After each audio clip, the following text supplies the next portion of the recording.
İctimai Radio təqdim edir. Nərmin Aşurzadə və Yusif Qasımovla bu həftə iş dünyasında baş verən əsas hadisələrin icmalı başlayır. Darıxacaqsan bu çağırış üçün.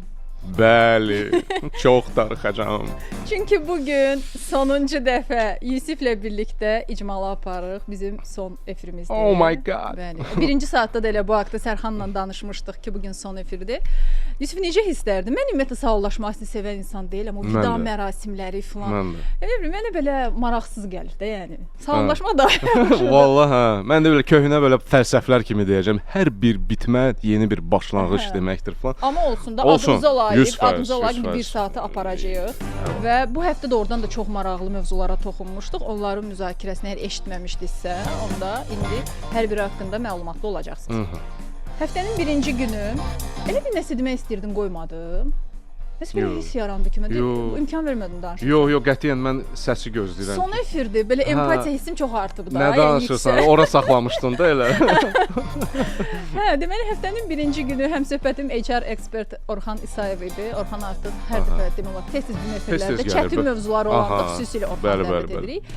Və bu dəfə onunla birlikdə iş yerlərində müxtəlifliklərin idarə edilməsi haqqında danışırdıq. İş yerlərində müxtəliflik deyəndə sən ilk təəssüratın nə olur? Nə bilim, fərqli insanlar.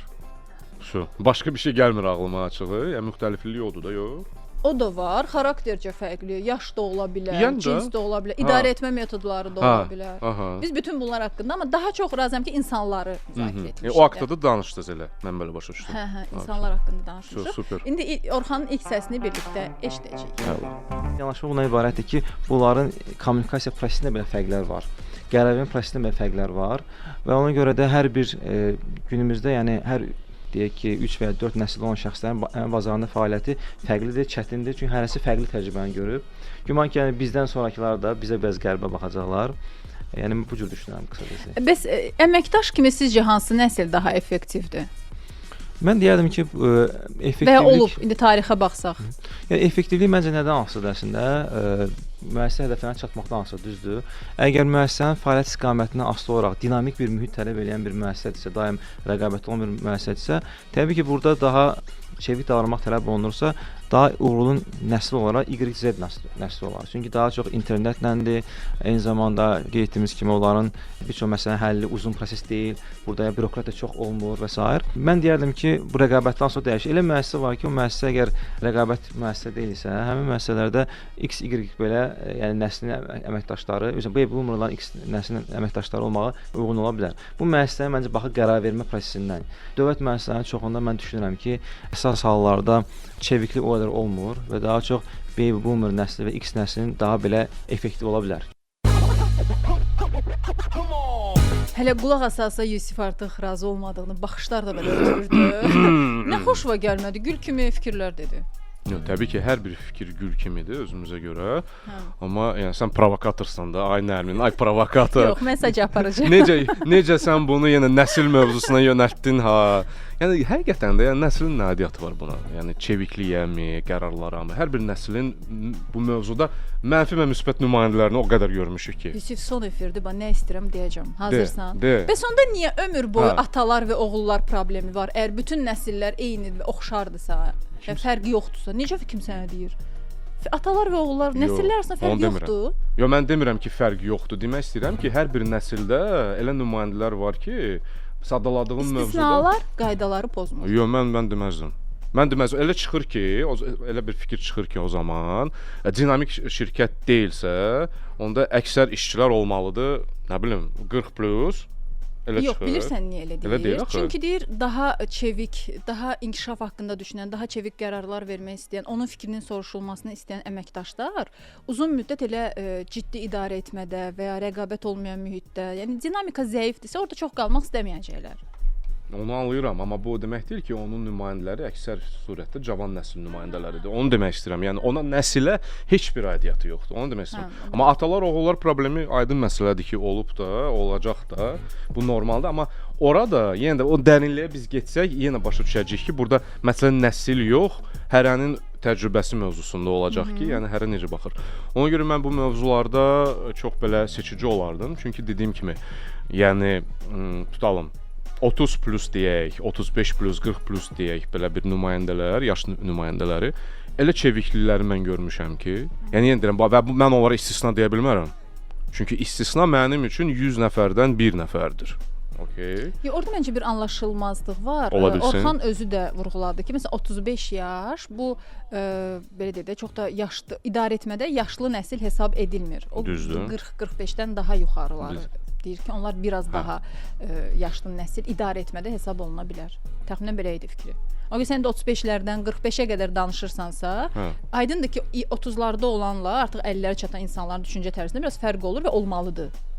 Yox, təbii ki. Amma yenə də mən həmişə yəni ki, ona inanmışam ki, nəslin sənin yanaşmağa güclü təsiri yoxdur. Çünki mənim məsəl üçün mənim bibim olub, mən qarşımda həmişə də indi də var, şükür olsun. Yəni mən görmüşəm ki, öz yaşına görə çox innovativ, nəbzi tutan və indiki gedişatla ayaqlaşan birisi olub. Halbuki məsəl üçün onun həm yaşlılarında bir neçəsində onu görməmişəm. Necə sevirəm belə insanları. Amma yəni çox uzağa getməyək. Teymur Məmmədov necə fərqli, müasir düşüncəli, öz sahəsinin əjdahası olmaqla yanaşı həm də necə açıqdır fikir eşitməyə, fikir soruşmağa, danışmağa və fərqli düşünür, çox müasir düşünür. Doğrudur. Bəlkə də sən haqlısan. Biz statistika aparsaq onlar tək-tük adamlar kimi ortaya çıxa bilər və sən ona görürsən bu istisna deməkdir deyə bilərsən. Razılaşaram. Amma yenə də bu nəsildən irəli gəlmir. Mənim qənaətim odur. İndi digər səsinə qulaq as, bax o haqqda nə düşünəcəksən? Okay.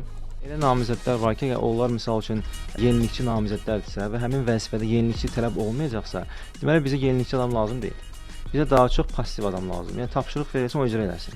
Ümumiyyətlə işçi tipajları var. Yəni bu tipajların biri misal kimdir? Həmin şəxs karyeristdir. O müəssisədə karyer imkanları olmayacaqsa həmin vəzifə üzrə, yəni həmin şöbədə onu götürmək real deyil. Və məsələn elə şəxslər var ki, adamlar nədir? Yenilikçi insanlardır, öyrəndiyi təcrübəni paylaşmaq istəyir müəssisə töhfə vermək istəyir, onun reallaşmasını görmək istəyir, onunla motivasiya olur. Əgər həmin şöbədə bu olmayacaqsa, həmin şöbə belə statik bir şöbədirsə, və düşünün ki, məsələn bir müəssisədə həmin müəssisə kargüzarlıq şöbəsi var, katiblik şöbəsi var. Yəni düşünün, yəni dokument kontrol sənəd dövrəsi bu şöbədə ciddi bir yenilik ola bilməz. Ona görə bizə həmin şöbəyə bir yenilikçi adam götürməmiz real olmayacaq. Amma məsəl üçün əgər rəhbərlik müəyyən bir sahəyə önəm verirsə, müəssisə əsas fəaliyyət istiqaməti üzrə məsəl üçün istehsalat və s. o hallarda rəhbərlik dəstəkləyirsə, önəm verirsə, həmin sahədə yenilikçi şəxslər cəlb etmək maraqlı olar. Yəni belə insan varmı ki, özü gəlir deyir ki, mənə stabil lazımdır, yenilikçi deyiləm, elə eyni pozisiyada qalım, ömür boyu da burada çalışım. Belə istəyirəm. Ümumiyyətlə mən belə deyərdim. Real baxsaq, hətta bizim indi öz valideynlərimiz bir müəssisədə bəlkə də 20-30 il çalışıb da. Yəni mən öz adıma deyirəm. Amma artıq pensiyaya çıxıb da, yəni onlar hələ də elə düşünürlər. Yəni mən belə deyərdim. İndi o təbii ki, o dövrdə önəmli nə olub? Yəni əsas odur ki, maddi əmək haqqım olsun, sağ qala bilim. Düzdür, yəni bir maddi təminat məsələləri daha çox real olub. Günümüzdə isə düşünürəm ki, o insanlar ki, hansı qərar vermə baxımından həmin şəxsə qərar vermədən qorxurlar, stabil insanlardır, bilik bacarıqları zəifdir. Həmin şəxslər belə deyir, düşünün ki, heç olmasa bu vəzifədə qalım, vəzifədə irəliləyişim, okey, 3 ildən biri olsun, 4 ildən biri olsun. Amma ümumən baxanda təbii ki, gənc nəsildə elə hal deyil. Gənc nəsil tez zamanda öyrənib, tətbiq edib, yuxarı vəzifəyə qalxıb bu şəkildə davranır. Gördün də. Bu haqqda nə düşünürsən? Görmədim, eşitdim. Amma Ay Yusif, gülən oldu, narahat olma. 3 dinləyici güldü, hiss elədim.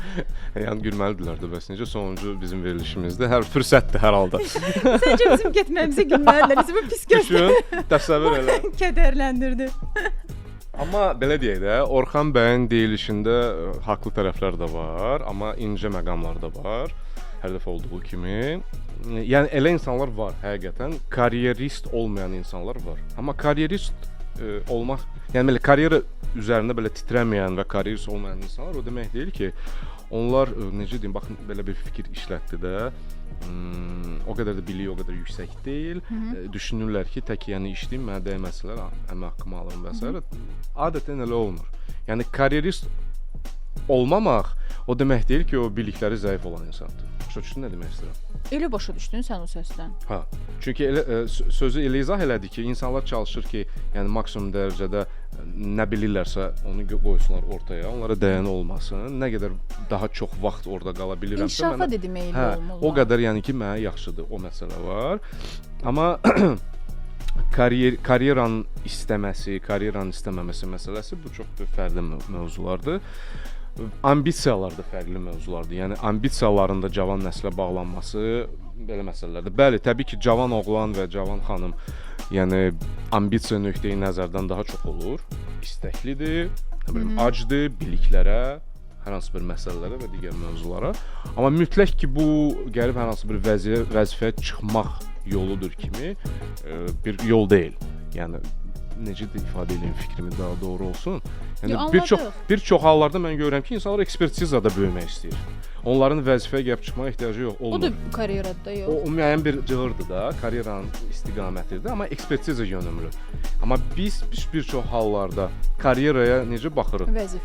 Vəzifə, qalxmaq, yuxarı və s. və axır və digər məsələlər. Ona görə yeganə məqam hansı ilə ki, razıyam ki, elə tipajlar olur ki, sən özünə sual verdin. Elə tipajlar olur ki, bəli, özləri gəlib deyirlər ki, mənə bax bu tipli iş lazımdır, stabil, mənim işim rutindir.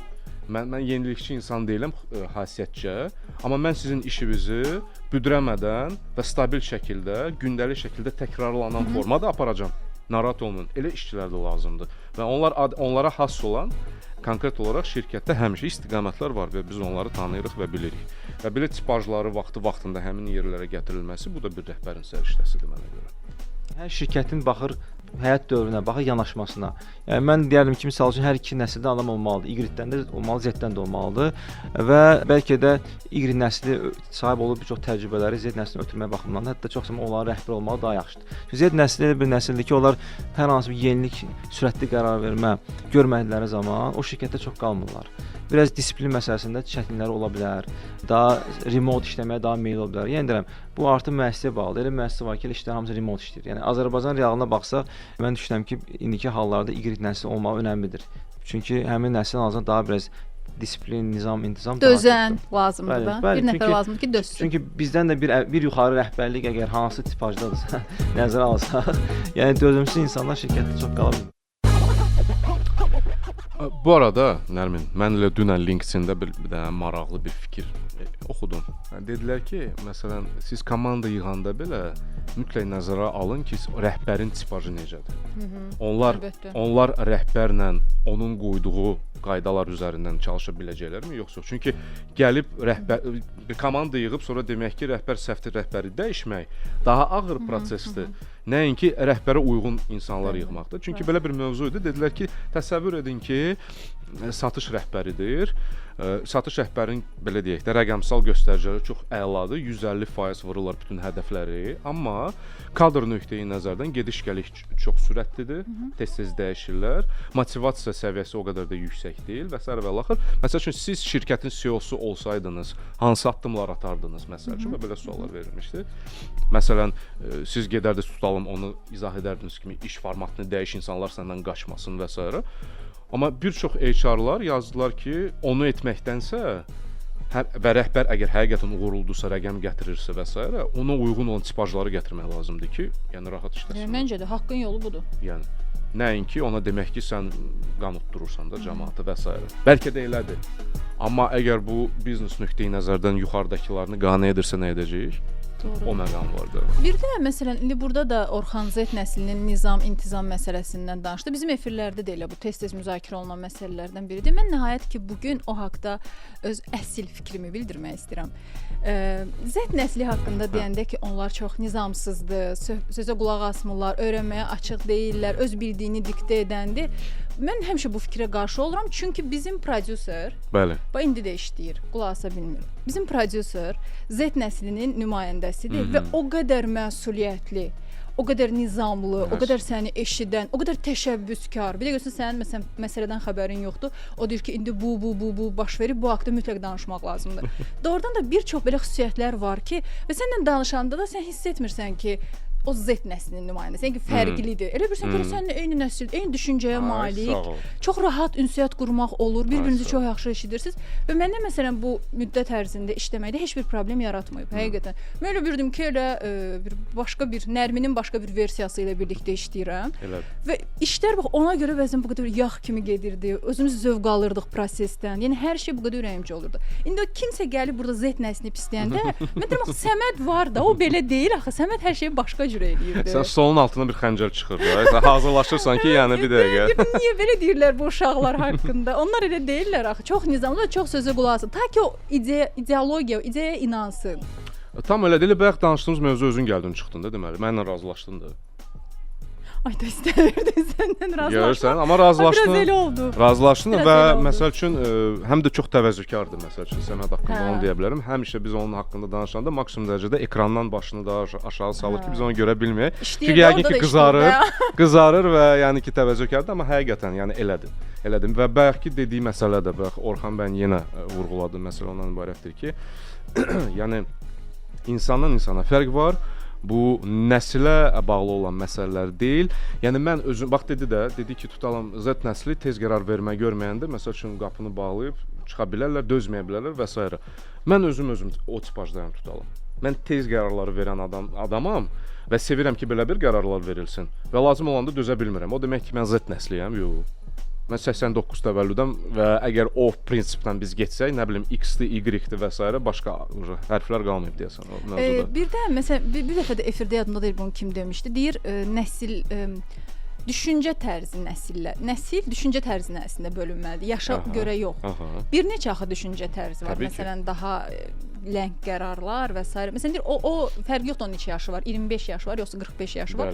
O nəsli düşüncə tərzinə görə ayırmaq lazımdır və iş yerlərində belə bölgü olsa daha yaxşı olar.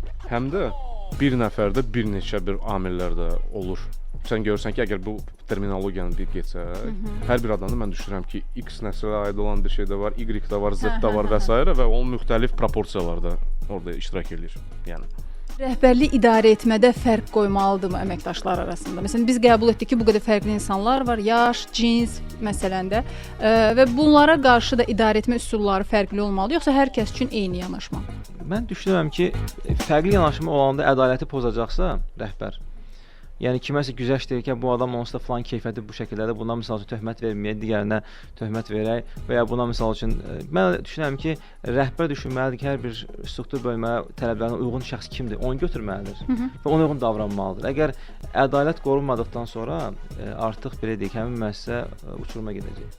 Bəs sən hər kəsə eyni davranmaq da ədalətli deyil, düzdür? Baxır məsələ nədən gedir? Yəni o bəzən məşhur söz var da, misal üçün üzr istəyirəm, xanımlarla kişilər eyni cür deyil. Ədalət önəmli olan nədir? Bərabərlik məsələsində, bərabərlik məsələsi daha çox ədalət tərəfi önəmlidir. Mən düşünürəm ki, yəni yenə deyirəm, hamıya eyni qaydalar təyin olunubsa, sistem baxımından hamıya eyni cür davranmaq daha doğru olar. Fərqli davranmaq haqqında danışanda niyəsə ağıllara dərhal bəy və xanım məsələsi gəlir. Amma mən halbuki onu demirəm. Mən demək istəyirəm ki, bax, iş yerində fərqli davranma necə olmalıdır? Mənə elə gəlir ki, bütün əməkdaşlar eyni qədər can yandırmır da. Bu aydın məsələdir. Düzdür? Bunu kənardan baxanda əməkdaş özü də başa düşür ki, bir kəs başa düşür ki, yəni o daha az çalışır, digər başa düşür ki, o daha çox verimlidir şirkət üçün. O məşhur 80-in 20-yə də o 20%, 20% 80% işi daha çox mənimsir. Mən demək istədiyim odur ki, həmin insanlara da eyni mi davranmaq lazımdır? Çünki bir çox hallarda məsələn belə təəssürat yarana bilər ki, digərlərində məsələn nə fərq var onda əgər bizə də eyni davranılırsa? Sən ola bilər belə təəssürat? Yox, sən bilsən necə sənin amma da qadın kişi haqqında dərhal. Yenə gəldi ora çıxdıqda gördün qadın kişi məsələsinə. Yox, məncə sənin sualında gözlənti başqa idi. Orxan bəy başqa prizmadan yanaşdı məsələ, sırf ədalətlilik prizmasından yanaşdı. Amma sənin gözləntin o idi ki, yəni fərd olaraq ona davranmağın, yəni idarə etmə modelinin fərqi. Yəni tipaj olaraq onu dəyərləndirirsən.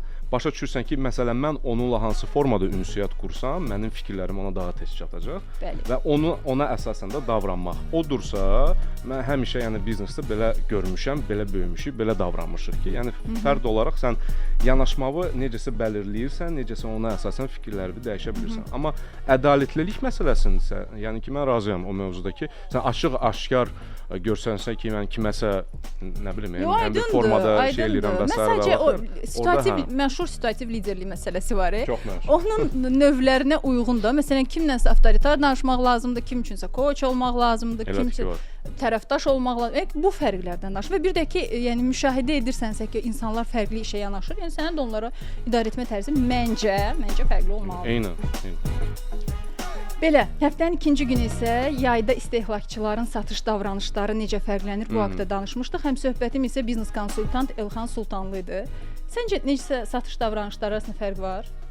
Yox, təbii ki var. Amma ekspert elə demədi. Demədi. Deyir artıq heç bir fərq Bu yoxdur. sezonallıq məsələsi mən çox inanıram açığı. Mövsümlük mövzusu var. Yəni yay, qış, payız, yaz, yəni fərqli. Amma dinləyək də, yəni fikirlər varsa. Məsələn, deyir FMCG-də ümumiyyətlə fərq yoxdur. Səs eşidəcəkdə bir Nərmin də eşitməli. Son gün heç olmasa qoy bir Nərmin də danışsın da. FMCG-də ümumiyyətlə fərqi yoxdur. Məsələn, deyir qarpızdır, indi nə vaxt istəyirsən gedirsən, alırsan, yeyirsən. Dondurmadır, istirahətdir, digər sahələrə keçsək, geyimdir. Yəni başqa nə fərq qaldı ki? Nə bilim, bax qarpız dedin də, mən həmişə elə böyümüşəm ki, əsl qarpız avqustda olur da. Bizdə də elədir. İndi gedib qarpız almaq çox belə müşkül məsələdir. Amma Novruz bayramında, yeni ildə süfrələrdə olur. Amma artıq fikirləşirsən də, bu necədir, nədir və s. Amma istənilən halda qoy bir düşünək, dinləyək ki, nə deyir. Mənə maraqlıdır mövqeyi. Ondan sonra da geri dönüşümüzə deyərik. Satışı artırmaq istəyiriksə, bunu satışı bizim bəyəndiyimiz hansı şirkətlər var? Hansı ki, onlar biz də onların yerində olsaydıq, biz də onlar qədər satış eləsəydik dediyimiz şirkətlər var. Biz sadəcə olaraq onların strategiyalarını kopyalamaqla da satışı artıra bilərik. Çünki onlar buna kifayət qədər pul xərcləyiblər, müəyyən resurs xərcləyiblər uzun illər. Onu kopyalamaq olar. İndi sizi linçləyəcəklər. Çox yaxşı bir el deyimi var. Deyir ki, Amerikanı yenidən kəşf eləməyə ehtiyac yoxdur. Bu bir dəfə kəşf olunub. Onu eləyiblər və o da kopyalayıb, sadəcə olaraq kopyalayıb qoysa. Hər kopyalanan uğurlu olur sizcə? Düzgün kopyalanarsa bəli. Eyni biz ümumiyyətlə dünyada da belədir. Hər şey nəyinsə kopyasıdır. Hər generation özündən öncəki generationdan nəsə götürür, oradakı boşluqları bağlayır və tam mükəmməl eləməyə çalışır. Ondan sonra gələn də onun boşluqlarını bağlayır və belə mükəmməlləşə gedir. İndi mən satış adamı deyiləm, amma məsələn məndə nəsə sual yaranır, onları sizdən soruşmasam, o belə səhv düşünürəm, amma hər halda bax deyək ki, böyük bir şirkətdə məsələn milyonluq satışları var. Onun satış strategiyası ilə aya nə bilim neçəsə min qazanmaq istəyən şirkətin, kiçik biznesin satış strategiyası eynidir ki? Sadəcə olaraq onun xərclədiyi büdcə eyni deyil. Satış strategiyası eyni olur. Eşitdin? Eşitdim. Sən satış adamı olmasan da mən satış adamıyam da. Qətiyyətlə razı deyiləm. Kim düz deyirdi? Məsələ bilsən nədir? O izuminka deyilən bir söz var da. Onun kişmişi yoxdursa, yəni nə fərq oldu onda? Onda mən sadəcə öyrəşdiyim, qulağıma yatan bir brend söhbət. FMCG-ni götürək də. Gündəlik tələbat məsələləridir də, yəni gedirəmsə mənə qulağıma yatan bir şey gedib alacağam zaten avtomatik. Amma mənim başqa bir brendə fikirləşməyim üçün, çevrəlməyim üçün, yəni orada hər hansı bir izuminka bir dəyişiklik olmalıdır. Əgər o sadəcə kimisə kopyalayırsa və təkrarçılıq eləyəcəksə, o biznesinə o ziyan verəcək yəni. Yox, o da ola bilər. Amma mənim əsas bilsən nə demək? Yəni kiçik biznesdə axı böyük biznesin strategiyası eyni ola bilməz. Yoxsa elə olmalıdır. Baxır hansı tipli strategiyadır. Yəni uzun müddətli də ola bilər. İstəklər nöqteyi nəzərdən. Amma gündəlik surətdə təbii ki, o eyni deyil. Çünki miqyas xüsusən də satışdan söhbət gedirsə. Yəni xüsusən də satışdan söhbət gedirsə, yəni miqyas mövzusu var, tanıtım mövzusu var, yəni agahlık mövzusu var, yəni bazarda səni tanıyırlar, tanımırlar. Yəni sən elə ilk etapdan girib, yəni belə deyim də, böyüyün güclü olan tərəfində eyni şeyi göstərirsən, sən uduzacaqsan. Demək ki, sən nə etməlisən? O zənciri qırmalısan. Disruption deyirlər də ona. Yəni onu qırmalısan ki, nəsə baş versin. Və istəsən də onsuz da onun kimi davranamıyorsun. Orada milyonlar xərcləyir. Sənsə az büdcə ilə sağ qalmağa çalışırsan. Ona görə elədir ki, var. Ona görə xüsusən FMCG-də deyərdim ki, bu mövsümlük mövzusu çox belə. Amma burada dinləyici zəng eləyib soruşmuşdu da, mebel sektorunu soruşurdu. Deyir ki, mən mebel sahəsində çalışıram, satışı necə artıra bilərəm? O deyir ki, baxın böyüklər nə edir? Mebeldə ümumiyyətlə uyğundur. Böyüklər nə edirsə onu kopyala. Yəni kimin mebel biznesi varsa bu üsuldan istifadə edə bilər. Xanım sənayesində onlar geyimə, makyaja, gözəllik vasitələrinə ciddi multimilyonlar xərclənən bir belə deyək də bazardan danışırıq biz. Sadəcə olaraq o da risklidir. Çünki xanımın davranışları sürətli dəyişir. Onun reaksiyaları çox dəhşətli dərəcədə sürətlidir. Bu gün bəyəndiyi paltarı sabah bəyənməyə bilər. Bu gün gəldi, adam piştaxtada paltarı gördü, bəyəndi, dedi ki, mən bu gün sabah gəlib götürəcəm və ya 3 gün sonra mən əmək haqqı köçəcək, əmək haqqımı alan kimi gəlib bu məhsulu əldə edəcəm. Amma 3 gündən sonra o gəlməyə bilər. Misal üçün biz onu tora salma strategiyalarından birini işlədirik. Bundan deyək ki, hal-hazırda stokda 3 ədəd qalıb, bunun qiyməti 150 manatdır. Siz heç olmasa minimum bir 30-50 manat arası bir ödəniş eləyin. Biz bu paltarı sizin üçün ayıraq qoyaq qırağa. Siz gəlib pulun qalanını da ödəyəndə götürüb verəcəyik. Çünki kifayət qədər biz yaşayırıq bu proseslə ki, xanımlar gedirlər və geri dönmürlər. Kişilər dönür? Kişilər ümumiyyətlə konkretdirlər. Ciblərində pul olmasa girib nəyəsə baxmağı sevmirlər. birmənalı şəkildə. Pulu varsa o deyir ki, hə, mənim konkret olaraq bir istiqamətim var. Mən misal üçün 100 manata özümə şalvar alacağam. O gedir, sırf geyindiyi brendi deyək və yaxud da falan onlayn sifariş vermək istəyirsə hansısa saytdan, applikasiyadan girir, konkret olaraq onu tapır. Xanımlarda isə bir limit yoxdur. O deyir ki, onsuz da mən bu pulu bəyənsəm hardansa tapacağam. Necəsə təmin eləyəcəm də, ya həyat yoldaşımdan, ya atamdan, qardaşımdan və digər formada da. Sadəcə olaraq bəyənmək istəyir və bəyənmək istəyəndə mütləq həmcinsinin fikrinə müraciət edirsiniz. Baxsaz, birmənalı şəkildə çox az görərsiniz ki, cütlüklər eyni anda alış-verişə çıxırlar. Mütləq o xanımdan alış-verişə gələcək, mütləq hansısa rəfiqəsi ilə, rəfiqəsi bəyənsə alacaq, özü bəyənsə bəlkə də almayacaq onu. Yəni orada bir yaxalanma var. Kişilərdə isə tamamilə fərqlidir. Kişinin pulu varsa alacaq, pulu yoxdursa ümumiyyətlə o tərəfə baxmayacaq. Səncə bu səsdə mən ən çox nə öyrəndim? Nə öyrəndin? Qadınlar gedəndə geri dönmür, kişilər gedəndə geri dönür. Mən bu səsdə onu öyrəndim və müştəri kimi də beləymiş. Qadınlar gedəndə əgər nəyisə baxırdı, hə yaxşı, qəşəngdir, gəlib alacam, dəqiq gəlməyəcək. Gedib başqa daha yaxşısını görəcək. Elə deyil axı. Nə bilim, elə satış təmsilçisi müştərinin davranışını danışır. Mən bilmirəm. Nə bilim, bilmirəm. Yəni yenə gəldik çıxdıq kişi-qadın söhbətinə həqiqətən. Amma bu Yəni bir ildir bu haqda danışmamışıq da Yusuf. Hamı danışıb, biz danışmamışıq. İndi biz də danışaq. İstehlakçı davranışı məsələsi var. Yəni elə kişilər, şopaqoliklər var ki, qurban olum. Yəni gələcək deyəcəksən ki, bu istisnalardır da. Yo, var, doğrudan var. Doğrudan elə. Çoxdular. Elə də xanımlar var, o qədər praqmatikdirlər. Deyirəm ki, ay qız, nəsə bir heç problem deyil. O qadınların qədrini bilmək lazımdır. O hətta istəməsə də ona pul vermək lazımdır, gedib çox alsın. Nə istəyir alsın. Çox yaxşı biznes konsepsiyadır, hə? Biznes model. O qadınlara qarşı bəli. Hə, ona görə nə bilim valla. Yəni mən həmişə belə məsələlərdə bu konsepsiyadakı olan müqayisələrdə, müzakirələrdə o qədər aktiv olmuram. Çünki o yanaşmıram da belə. Və qəbul eləmirəm belə bir ayrı seçkiliyi. Yox, amma Yusif, gəl doğrudan zarafat bir yana, ciddi danışsaq. Bəxtən nə edir, zarafatlaşırıq be. Ciddi danışırdıq. Bəs. Ciddisən? Biz ciddi məsələləri sadəcə müəyyən bir yumor haqqı ilə danışırıq. Amma həmişə ciddi danışırıq. Necə olar bəs o? İdarə etmənin əsaslarını cücmalıdır. Aydındır. İndi biraz da ciddi danışsaq. Biraz da, hə, yaxşı. Biraz da, bəli. Qadın kişi davranışları fərqlənə bilər alış-verişdə. Ona görə bu orada məsələn dəqiq fərq var. Yanaşmada fərq var və Elxan bəy neçə ildir artıq satışla birbaşa məşğuldur. Deyir ona görə xanımlarla işləyəndə biz belə onları alışa təşviq edirik. Bəylərlə işləyəndə isə pulu yoxdur, sonrasında sən orada nə edirsən elə vitrində, o gəlib baxmayacaq. Amma qadın necə heç olmasa biraz gedim baxım. Daha çox belə yanaşma olacaq. Mən bir fikrimi bildirdim artıq. Mənim mövqeyimi sən bildin. Yaxşı. Aqrar sahədə idarə etmə haqqında nə düşünürsən? Aqrar məsələləri üzrə ekspert dırnaqarası Yusif Qasımov. Mən sənə deyim, məsələn, orada ən böyük fərq ondan ibarətdir ki, elə məsələlər var ki, daha az səndən asılı. Daha çoxu səndən asılı deyil. Bəzi istiqamətlər var. Xüsusən bu iqlim dəyişikliyi, hava və s. Düzdür, qonağımız Nizami Heybətov idi, Meyvə Tərəvəz İstehsalçıları və İxracatçıları Assosiasiyasının sədri. O deyirdi ki, artıq süni intellekt, texnologiya falan o sahələrə də təsir edir də. Biz də bir çox şeyləri əvvəlcədən proqnozlaşdıra bilirik.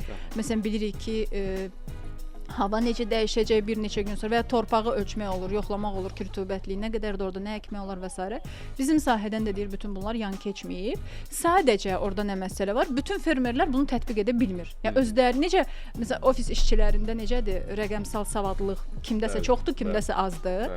Eyni şəkildə də fermerlərdə kimdəsə çoxdur, kimdəsə azdır. Amma bu çox olanlar daha yaxşı qazana bilirlər. Əsas bax müzakirəni 40 dəqiqə ərzində danışmışdıq. Sənin üçün 2 cümlə ilə çatdırdım və bir də gilasda bəzilərinin keyfiyyətində deyir problem var, çünki havalar yağışlı keçib, gilas hər yerdə yaxşı dadlı və münasib qiymətə tapmaq olmur. Amma az da deyil bazarda. Gilaslar maşallah da marketinqimizin şahıdır hal-hazırda. Amma doğrudan ən 150 manat, 180 manat gilaslar. Ən dadlı meyvələrdən ilk 3-lüyə girir də yəqin ki gilas. Bəli, amma məsəl üçün atam mənə həmişə deyirdi ki, sən əgər onun faydasından danışırsansa, albalı ondan qat-qat faydalıdır. Ola bilsin turş məzədir. Həmişə elədir. Ha? Onsuz da həmişə elədir. Dadlı şeylər, yaxşı şeylər məzədir, faydalıdır. ola bilsin xoşuna gəlmir, dilin dolaşır və s. albalını yeyəndən sonra. Amma deyir orada olan vitaminlər gilasdan deyir qat-qat yaxşıdır. Bax belə həmişə. Amma təbii ki, dad olaraq mən həmişə gilasın dalıcı qaçmışam. Mən də gilas. İri, şirin, öküz ürəyi falan oyan bu yan. Amma deyirdik, həmişə deyirdik ki, amma albanı unutma. Qaçışdır. Dedim, yaxşı. Tövsiyələri biz də nəzərə alacağıq. Vallahi.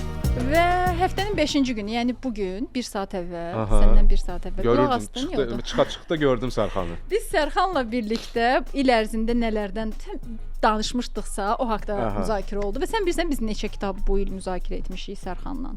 Sən demə. 28 Yaxınlaşdı. 24 kitab müzakirə 24. etmişik, bəli. Aha. 24 kitab müzakirə etmişdik və yəni kimsə bizdən soruşanda ki, bu il hansı kitabları oxudunuz, oxumuş qədər varıq biz artıq. Həqiqətən. Biz bu 24 Zarafat deyil, kitabın siyahısını çıxardıb göstərə bilərik ki, biz bu il bu kitabları oxumuşuq. Həqiqətən. Və bu kitablardan birincisi Yavaşdaydı. Adı belə Yavaşla idi, bəli. Yadımdadır, çox gözəl Nə yadımdadır. xatırlayırsan? Mən əslində heç nə xatırlamırdım. Qayıtdım bir ötən efirlərə falan da qulaq asdım. Biraz Sərxanla danışdıq, yadıma düşdü ki, orada əsas ideya ondan ibarətdir ki, həyatın sürətini azaltmağın və daha şüurlu yaşamağın insan rifahına təsiri çox yaxşıdır. Bəli. Pauzanın gücündən danışılırdı orada yadımdadır. Mən də keçən həftə öyrəndim ki, arada pauza vermək lazımdır və bu çox yaxşı təsir edir. Bir tövsiyə idi. Riayət etdim. Çox yaxşı təsir elədi. Yeri gəlmişkən. Daha sonra İkiqay kitabı haqqında danışmışdıq. Yadındadır, hə. Onu oxumuşdun da sən deyəsən. Effektiv ünsiyyət və Larry King'in müsahibələr haqqında kitabı idi. Effektiv ünsiyyət müsahibə necə aparmaq olar, nələr haqqında danışmaq lazımdır. Yadında biz bunları necə müzakirə edirdik. Bəli, yadımdadır. Kövrəlirəm. Əvvəl yadıma düşür, kövrəlirəm. Ağlama Yusuf. Hə, mən burnum nəsə açılır axır vaxtdan. Ağlama. 5 dəqiqə. Amma həqiqətən, yəni bu həftə doğrudan çox bu il ərzində çox yaxşı kitablardan danışmışıq. Rəhbərliklə münasibətlər, yaradıcı düşünmə sənəti, insanın anlam arayışı, Qambatdır, Yol sənin içindədir, Xoşbəxtlik və böyük əhəmiyyətli digər kiçik şeylər. Doğrudan nə qəşəng kitablardır gör. Yatağını düzəlt, Quru kitabla qarın doymaz. Bu kitabların əksəriyyətini biz Yusiflə də müzakirə etmişik və həmin buraxılışlara siz İctimai Radionun YouTube səhifələrinə keçid edib oradan həmin verilişləri izləyə bilərsiniz. Bizim üçün Darıxanda da ümumiyyətlə gedib, baxıb onları bizi xatırlaya bilərsiniz. Fikirlərinizi yazın, yenə oxuyacağıq, baxacağıq. Belə. Sonda nə demək istəyirsən? Nə qaldı danışmadığımız? Təbii ki, indiki dönəmdə yaxşı ki, rəqəmsal var. Rəqəmsal iz buraxmaq rahat olub. Ona görə həqiqətən Nərminin dediklərinə qoşuluram. Hər hansısa bir xronikaya qayıtmaq istəyirsinizsə, təzədən hər hansı bir buraxılışları nəzərdən keçirmək istəyirsinizsə, yəni bizim bütün podkastlarımız bir arada çox səliqəli formada yığılıb və onları siz izləyə bilərsiniz. Demək, çox bir şey var əslində demək. Bu bir efirə sığmaz təbii ki, bu fikirlər. Amma bir cümlə ilə. Bir cümlə ilə bu çox gözəl təcrübə idi. Amma mən ona idi demək istəmirəm, çünki bu davamlı bir şəkildə davam da edəcək. Bu başlanğıc idi, belə deyərdim. Və bu başlanğıca görə xüsusən yəni mən sənə çox sağ ol demək istəyirəm ki, mənim üçün bu fürsəti yaratdın. Vaxtilə məni gördün, dəyərləndirdin, cəlb elədin. Bir əvvəl qonaq kimi gəldim. Sonra o qonaq məsələsi artıq partnershipə, yəni ortaqlığı keçdi və s. və biz düz bir il bu verilişi səninlə bu arada bu doğma olan məkanda birlikdə həyata keçirtdik. Bu arada müxtəlif feedbacklər də alırdıq, təbii ki, inkişaf yönümlü feedbacklər də alırdıq, təqdir belə dolu feedbacklər də alırdıq daimi və mən anlayırdım ki, mən əvvəl düşünürdüm ki, bizi çox da dinləmirlər, çox güman ki. Çünki vaxt baxımından axşam saat 8-də 5-ci günlər və s. amma elə deyildi və söhbət sırf mənim yaxın çevrəmdən də getmir. Yəni belə ara bir sorğuluyurdum insanları, deyirlər ki, bəli, niyə də yox, biz dinləyirik, hətta sizin o podkastlarınız belə, mini reelsləriniz də çox belə maraq kəsb edir, çünki lazımlı mövzulara toxunursunuz və vacib olan məsələlərə də çox belə həm yumor nöqteyi nəzərdən toxunursunuz, həm də yekunda öz mövqeyinizi də ortaya qoyursunuz ki, əksər hallarda fərqli mövqe də iki qat bir alov qatırdı bütün bu verilişlərə. Mən sənə, bütün komandamıza, o təvəzzökar oğlana da, Vəzir, Səməd, bizim videoqraf İdrak, əziyyəti olan hər kəsə uşaqlara. Çünki həqiqətən bax, həmişə demək olar ki, hər bir efirdə biz komanda quruculuğu haqqında danışırdıq. Amma öz komandamız bax buradaydı və hər dəfədə onu biz hiss edirdik ki, nə gözəl müxtəlif insanlar toplanıb bu layihə ətrafında və həmin o müxtəlifçilik də bütün nəticələrə və abu-havaya çox böyük bir təsir göstərir. Çox sağ ol. Yaxşı ki, bu bir il ərzində buradaydı. Nə yaxşı ki, bu oldu və davam da edəcək. Edəcək, mütləq edəcək və biz bu bir illik bütün həyəcanı, zövqü, efirin məsuliyyətini səninlə bölüşdüyümə görə çox şadam. Mənim üçün böyük bir həzz idi. Təşəkkürlər. Mən təşəkkür edirəm. Sağ olun.